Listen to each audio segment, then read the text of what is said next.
Encuentra más contenido como este en radioformula.mx. Santiago Taboada, candidato del PAN a la reelección por la alcaldía de Benito Juárez. Antes que nada, gracias por esta conversación. Al contrario, mi querido Ricardo, muchas gracias por el espacio y por la oportunidad de poder hablar de las propuestas, de los avances, pero sobre todo del futuro de Benito Juárez. ¿Cómo te sientes en estos momentos de la campaña? ¿Cuáles las demandas principales para una alcaldía que está considerada como una de las alcaldías de mejor nivel de vida, no solamente de la Ciudad de México, sino de todo el país? Una alcaldía muy peculiar, me precio de ser su habitante, en donde también las demandas suelen ser más intensas, Santiago. Sin duda, el Benito Juarense lo que busca, lo que pide es que su calidad de vida no se deteriore. La exigencia hace 3 años fue y sigue siendo, creo que en el país y en la ciudad, y Benito Juárez no es excepción, la seguridad, pero también hay un reconocimiento a las cosas que se hicieron bien. Es decir, seguridad sigue siendo el tema prioritario para los vecinos de Benito Juárez, pero con una diferencia, que en este caso la seguridad ya en Benito Juárez se vieron avances. Implementamos, mi querido Ricardo, un modelo de seguridad en los primeros 3 años del gobierno y queremos reforzarlo, por supuesto, que se llama blindar Benito Juárez. En este caso, precisamente es un modelo de seguridad que permitió que sea la alcaldía más segura para vivir en la Ciudad de México. Y eso no es casualidad, es decir, nosotros tenemos el mismo mando único en todas las alcaldías, pero este modelo que implementamos de proximidad dio pauta que precisamente bajaran muchos de estos índices delictivos, muchos de los delitos que nos preocupaban, como el robo a casa habitación. Sigue siendo una exigencia que el servicio público, que el servicio urbano sea de primera calidad. Y en este sentido, este servicio urbano, en el cual también nos hemos concentrado, ha permitido hacer infraestructura de largo alcance. Te pongo un ejemplo. Nosotros en Benito Juárez le hemos apostado en estos últimos años y lo vamos a seguir haciendo en hacer infraestructura que dure 10 o 15 años. En muchos puntos de la alcaldía Benito Juárez hoy ya se desarrolla y se pone concreto hidráulico, precisamente porque creemos en intervenciones que tengan también sentido con drenaje, con agua potable y, por supuesto, con calles que duren más allá de la temporada de lluvias. El compromiso aquí en Benito Juárez, en mi caso, Sí. hay certezas y hay resultados. Muchos pueden hablar de promesas, pero aquí en Benito Juárez hemos hecho con pocos recursos, hemos tenido buenos resultados. Para puntualizar el tema de la seguridad, ¿a qué te refieres con blindaje total?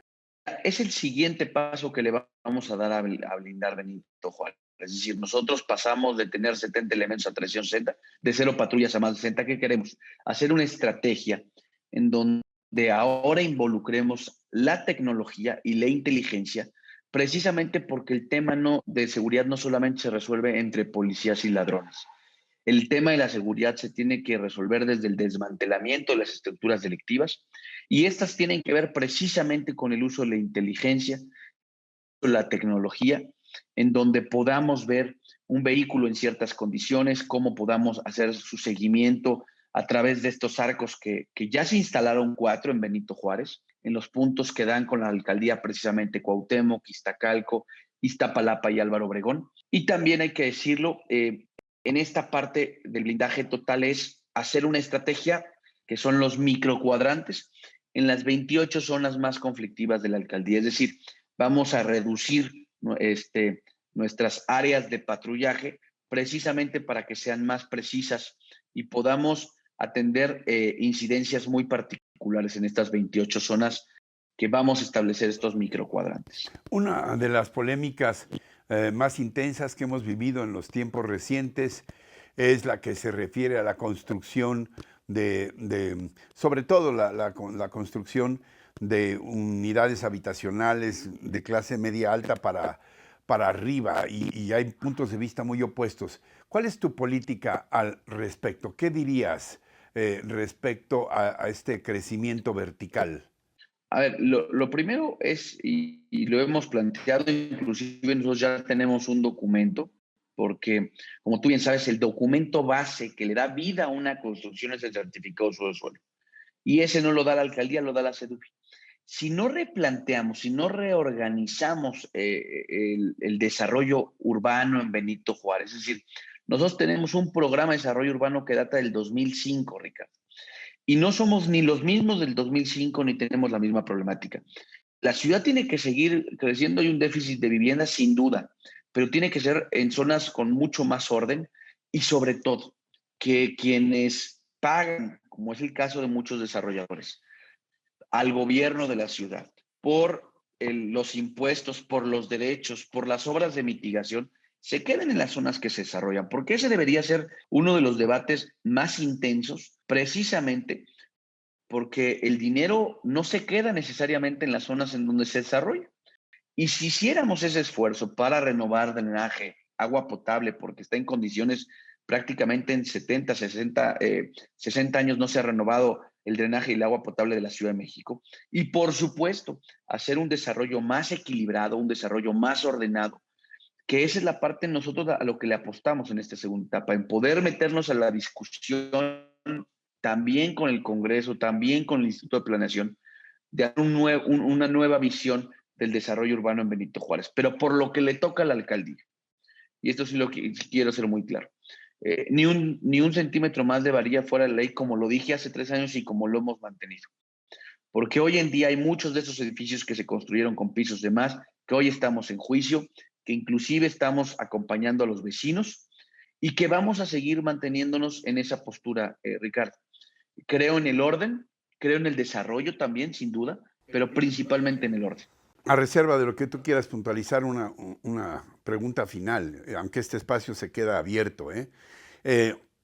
¿Por qué frente a tus adversarios, no dije enemigos, por qué frente a tus adversarios, otros candidatos, te consideras la mejor opción para seguir gobernando en Benito Juárez y de qué forma aplicarías tu experiencia tan cotidiana para la problemática de los habitantes de esta importantísima alcaldía? Nosotros tuvimos buenos resultados, es decir, no estamos diciendo que no haya pendientes, por supuesto no hay pendientes, pero a diferencia de lo que hicieron inclusive otros órdenes de gobierno, en Benito Juárez sí podemos decir que mientras el gobierno federal alcanzó estancias infantiles, aquí le apostamos a mantenerlas. Que mientras el gobierno federal hablaba de abrazos y no balazos, aquí en Benito Juárez tuvimos una estrategia de seguridad puntual. Ahí están los datos del INEGI y del Observatorio Nacional Ciudadano. Cuando el gobierno decidió en plena pandemia decir que no iban a apoyar a las pequeñas y medianas empresas, aquí hubo un programa de reactivación económica. La experiencia de estos 3 años, los resultados y sobre todo el cómo se vive y la diferencia de vivir en Benito Juárez y en las alcaldías gobernadas con Morena es demasiado. Y no tiene que ver con recursos, porque recibimos inclusive menos recursos que muchas alcaldías de la Ciudad de México. Aunque aportamos mucho más en términos de impuestos los vecinos que muchas de estas que reciben toneladas de dinero. Porque nosotros le apostamos al desarrollo humano, le apostamos a la seguridad y le apostamos al orden. Porque creemos que en la Ciudad de México se pueden hacer mejor las cosas siempre y cuando lo que te interese sea que la gente viva mejor. Y por eso esa es la gran diferencia, que aquí hay experiencia y aquí no hay ocurrencias. Y que aquí en Benito Juárez hemos demostrado por mucho tiempo, sin duda es la mejor en calidad y ahora, en estos últimos 3 años, la más segura para vivir en la Ciudad de México. Ahora sí, para concluir, ¿por qué habríamos de votar por ti? A ver, primero porque tenemos las propuestas más claras con los alcances y con las facultades que tienen las alcaldías, porque en mi caso, y por eso le estoy pidiendo un voto de confianza, porque le queremos dar continuidad a las cosas bien hechas. En estos momentos en este país hay que darle continuidad a las políticas públicas que han tenido resultados. Y porque queremos precisamente, y por eso les pido ese voto de confianza, seguir haciendo bien las cosas y que sigamos siendo referente a nivel de la Ciudad de México y a nivel nacional, precisamente de una alcaldía bien gobernada, con orden y sobre todo con buenos resultados. Santiago Taboada, candidato del Partido Acción Nacional a la reelección en la alcaldía por Benito Juárez. Gracias por esta conversación. Te insisto, este espacio estará siempre abierto. Gracias, Ricardo, gracias por la apertura y que ojalá nos des la oportunidad después del 6 de junio estar contigo para, estoy seguro que también dar buenos números al partido, pero también para poder platicar de qué sigue para Benito Juárez. Por supuesto que sí. Gracias de nuevo. Hasta pronto. Gracias, hasta pronto. Esta es una producción de Grupo Fórmula.